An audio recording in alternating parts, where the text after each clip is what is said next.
Assalamualaikum warahmatullahi wabarakatuh.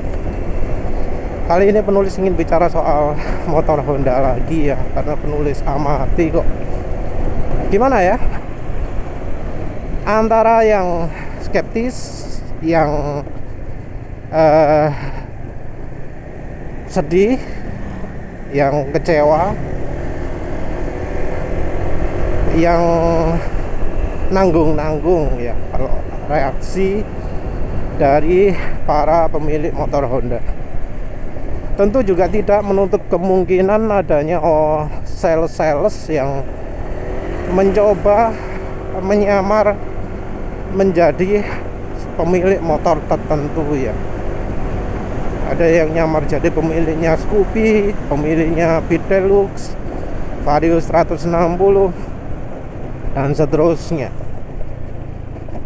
Jadi ada usaha-usaha untuk manipulasi. Ya, penulis sendiri pernah juga ya dapat tawaran untuk kerja seperti itu.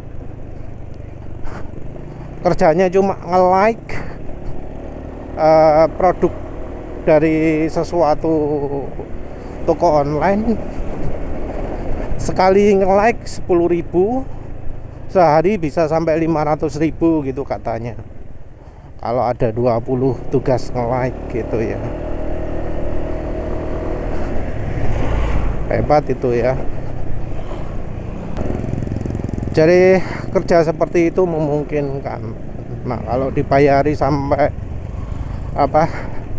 sehari misalnya 1 juta gitu ya, 1 juta syaratnya membuat postingan yang seakan-akan jadi pemilik motor Honda terus ngomong gini gitu ya. Bisa aja seperti itu. Tapi ya penulis himbau untuk pemilik motor Honda asli untuk tidak meremehkan kasus ini, karena sudah banyak ya pemilik motor Honda yang mencoba membuktikan sendiri dan ternyata menemukan bahwa memang rangkanya itu karatan parah. Dan terutama bukan di bagian luarnya, karena kadang di bagian luarnya itu nggak kelihatan apa-apa, cuma kelihatan silikatnya, karatnya juga sedikit, tapi di bagian dalam karatnya parah.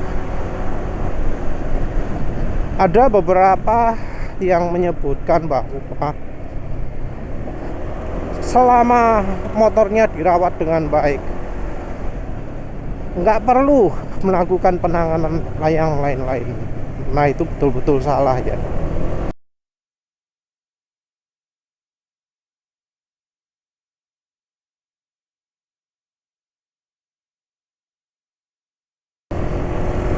Betul-betul salah. Misalnya cara perawatannya disebutkan, yang penting kalau habis keluar dicuci maka itu akan aman. Nah, itu makin salah besar ya. Kenapa? Karena justru motornya jadi sering kena air. Mungkin orang berpikir, oh kalau biar nggak kena karat maka rangkanya ini harus sering dicuci gitu ya. Karena pastinya ada orang yang berpikir seperti itu. Biar aman, rangkanya malah lebih sering dicuci. Itu pendapat salah ya.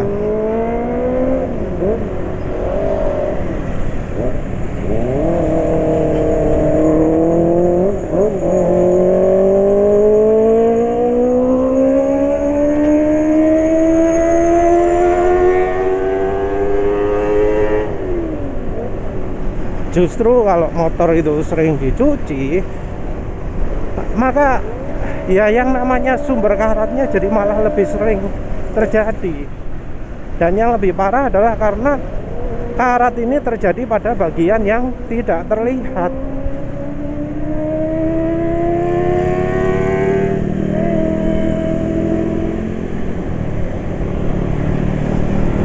Bikin parah karena pemiliknya jadi nggak sadar bahwa dia telah membuat karat yang seharusnya tidak mudah berkembang menjadi jauh lebih mudah berkembang.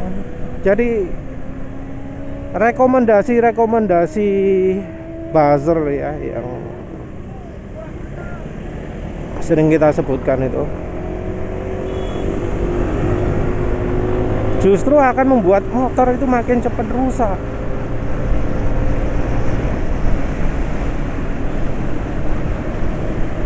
Dan sayangnya sekarang ini banyak konsumen skeptis yang meremehkan problem karat rangka ini, atau mungkin cuma lihat, oh aman, rangkanya karat luar cuma sedikit gitu ya, karat cuma di bagian ini toh aman gitu ya. Padahal yang harus diperhatikan itu justru adalah karat bagian dalam ya, karat di bagian dalam, terutama bagian depan, bagian dalam, depan, bawah, sampai ke atas. Ada juga yang tahu bahwa rangka dalamnya itu karatan ya.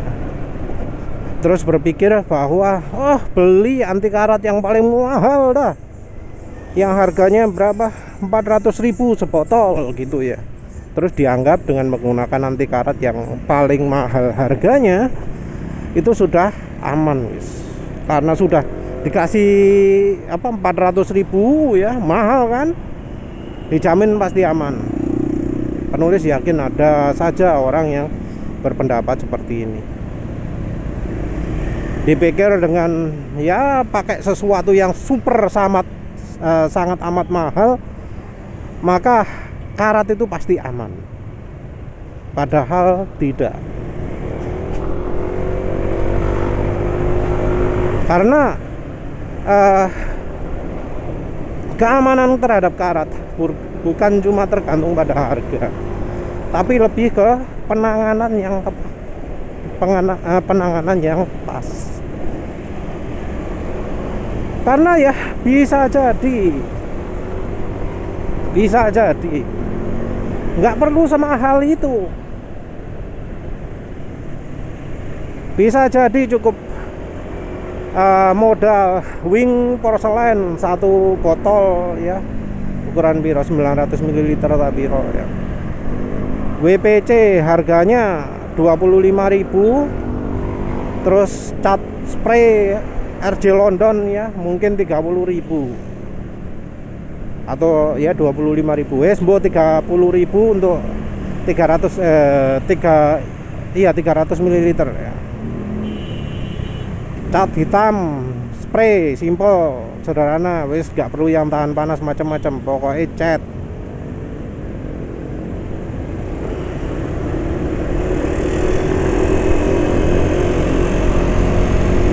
Wes modalnya itu toh, WPC dan RJ London wes. Karat dibersihkan tuntas. Kalau ada yang membandel warna hitam-hitam, dikerek pakai pisau, pakai amplas atau apalah, sampai logamnya itu betul-betul bersih sih. Terus habis itu wes langsung disemprot juos gitu ya. Ketutupan mungkin nggak sekali toh, mungkin yang pertama tipis, tapi biarin lah, tunggu sampai misalnya 1 jam. Terus habis itu setelah kering 1 jaman itu dicat lagi. Ngecatnya juga tidak dalam kondisi panas, tapi dalam kondisi dingin, diangin-angin toh, dikai kipas angin toh.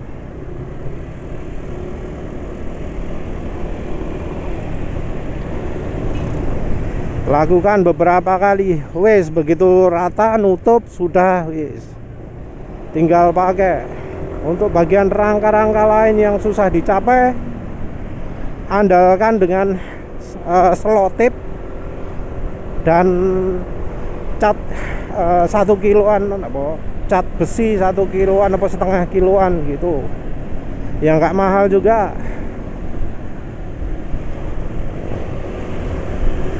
Mungkin kalau misalnya pingin lebih mantap lagi pakai cat dasar, cat mini apa lah jenenge ya, cat primer yang mengandung banyak zinc, yang fungsinya adalah untuk membuat karat itu makin sulit lagi terjadi, karena kandungan zinc atau aluminium pada cat primer tersebut, cat dasar tersebut membuat karat akan bereaksi pada zinc dan aluminiumnya dulu. Wes, cat 2 kali. Terutama bagian-bagian yang di postingan-postingan itu patah, seperti misalnya di bagian tengah depan dan depan agak atas. Selain itu juga desain-desain motor yang memang disengaja membuat rangka cepat karat itu dibenahi, seperti misalnya spakbor yang terlalu pendek, bagian bodi yang terlalu pendek juga dibuat lebih tinggi, baik dari dibuat lebih panjang, baik dari penahan bodi lumpurnya atau yang spakbornya.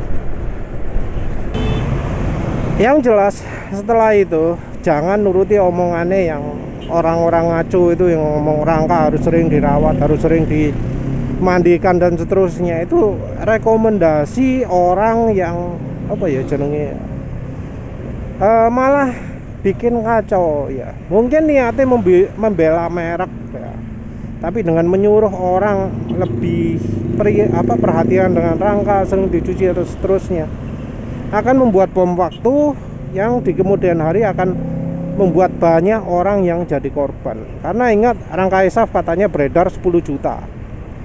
10 juta ini cuma berapa orang sih yang sudah ke expose rangkanya patah? Bisa jadi di kemudian hari akan lebih banyak lagi korban. Apalagi ini belum musim hujan. Kalau sudah musim hujan, wes, bisa fatal sekali akibatnya.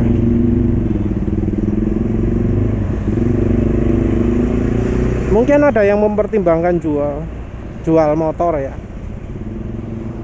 Ya no problem lah, kalau harganya masih tinggi ya. Selama beli motor lagi itu sesuatu yang mudah, ya silahkan. Bahkan motor TVS pun merupakan alternatif yang cukup baik. Kalau TVS dirasa kesulitan cari bengkelnya, yang masih cukup banyak bengkelnya adalah Suzuki. Walau memang bengkelnya lebih sedikit, tapi paling tidak bengkel Suzuki masih adalah di tiap kabupaten ya. Minim di tiap kabupaten itu masih adalah Suzuki. Nggak sampai betul-betul lenyap ya. Memang jelas berkurang, tapi masih jauh lebih banyak lah daripada TVS. Itu kalau pingin yang harganya murah ya, terus cicilannya juga murah juga, karena ya mau sebagai motor yang kurang populer ya pastinya cicilannya nggak mungkin dibuat mahal. Nah yang mungkin lebih banyak uangnya ya bisa mempertimbangkan beli Yamaha. Kalau Suzuki sendiri pilihan motor maticnya cuma 2, Next 2 dan Address. Kalau penulis sendiri rekomendasinya ya Address ya. Nah Address itu masih selevel lebih tinggi dari Next 2 menurut penulis kenyamanannya. Nggak berarti Next 2 itu nggak nyaman, tapi getarannya Next 2 itu besar, harus modifikasi. Terus dari sisi suspensinya sudah pakai sekelas Honda, jadi nggak begitu nyaman. Jadi kalau pingin yang nyaman, Address. Cuma memang Suzuki bagasinya itu kecil sekali. Kalau pingin bagasi besar ya pilihannya NMAX atau Aerox. NMAX sih ya. Kalau Aerox akan kehambat ergonomi.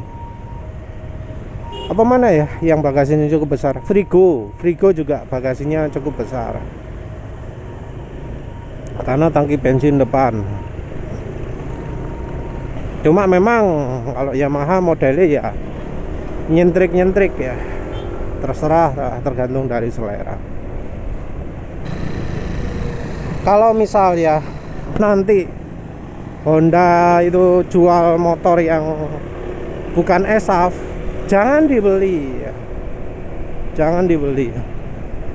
Karena ya walau lihat aja lah wis yang kasus-kasus itu. Bahkan Honda sendiri loh mengakui bahwa yang patah itu yang bukan ESAV. Memang dengan rangka lebih tebal, rangkanya akan lebih tahan. Tapi lihat sendirilah caranya Honda ngecat, caranya Honda ngelas ya. Sisa lasnya nggak dibersihkan dulu sehingga banyak sekali silikatnya. Terus cara pengecatannya juga gitu, bagian rangka dalamnya nggak dicat. Memang ESAV itu ringkih, tapi ya tetap saja lah yang bukan ESAV pun akan jadi ringkih kalau sudah karatan. Ya mungkin lah yang ESAV itu bisa patah dalam 1 atau 2 tahun, sementara yang non ESAV itu patah dalam 3 atau 4 tahun. Tapi kan tetap membahayakan ya, tetap mengerikan, karena ya bisa patah juga kan.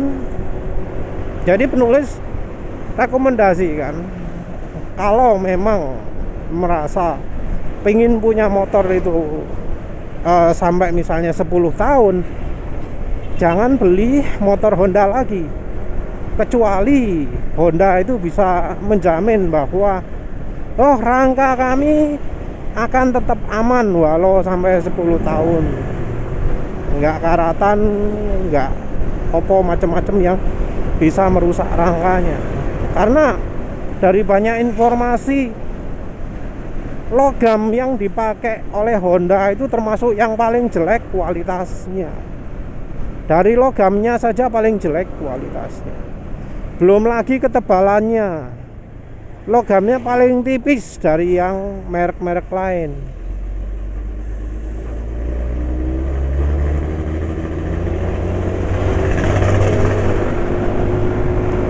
Logamnya yang paling murahan, bahannya juga paling tipis. Terus proses pengecatannya juga asal-asalan ya, walau standar internasional, standar dunia harusnya untuk rangka nggak boleh pakai metode pengecatan model electrodeposition ya. Walau metode itu dipakai secara internasional untuk rangka mobil, cara pengecatan tersebut tidak aman kalau untuk sepeda motor, rangka sepeda motor, karena ada bagian yang lubang kecil-kecil di dalam, ada bagian di dalam itu yang hanya bisa diraih dengan lubang kecil-kecil yang hanya bisa tercapai kalau metodenya adalah metode dicelupkan ke cat, bukan dengan dicelupkan ke cairan yang harus disetrum dulu baru catnya nempel.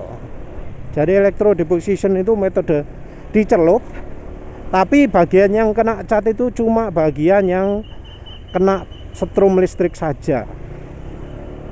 Jadi jangan disamakan metode celupnya Honda dengan metode celupnya pabrikan lain ya. Tujuannya electrodeposition itu adalah bikin catnya jauh lebih irit. Di Nippon Paint disebut berapa persen itu? 40% lah. 25-40% lebih irit cat, lebih hemat. Nah, kita butuhnya yang aman, bukan yang hemat. Rangka Honda itu harganya 1,15 ya untuk yang kelas Honda Beat. Sementara Next 2 harganya 1,8 juta harganya rangka Next 2. Padahal harga jual motornya lebih murah Next 2 daripada Honda Beat. Bayangkan berapa banyak keuntungan yang ingin diraih oleh Honda dengan menerapkan barang murah-murah dipasangkan ke motor yang harganya mahal. Jadi ya tetaplah penulis nggak rekomendasi beli motor Honda walau nanti sudah nggak jualan e-SAF lagi. Belum lagi repotnya untuk klaim garansi, nggak seperti pabrikan lain, part yang sulit, apalagi katanya kalau lebih dari 7 tahun, padahal aturan pemerintah harusnya 10 tahun ada garansi. Beli part-part bahkan katanya CBR 250 RR, beli filter saja inden ya, itu sesuatu yang parah ya. Belum lagi penyakit-penyakitnya, bahkan CBR 250 RR ada penyakit overheat dan oli rembes di bagian head. Yang PCX ada lagi lampu getar ya, karena desain dudukan lampunya yang nggak bener ya, nggak beres. Jadi kunciannya itu loh, metodenya bodoh sekali lah kalau menurut penulis. Gak cerdas lagi lah pabrikan Jepang itu dalam mendesain motor. Dia cuma memanfaatkan sisa-sisa ilmu lama, tapi ketika menciptakan sesuatu yang baru banyak penyakitnya. Jadi penulis nggak rekomendasi Honda lagi ya. Dari sisi reliabilitas, dari sisi garansinya, dari sisi ketersediaan part, dari sisi build quality, apalagi ketika ini build quality sudah mempengaruhi keselamatan juga, yaitu di bagian rangka. Karena sebelumnya CBS saja yang disebut sebagai faktor keselamatan justru jadi sumber malapetaka bagi banyak orang. Ya wes, itu saja. Terima kasih sudah menonton. Assalamualaikum warahmatullahi wabarakatuh.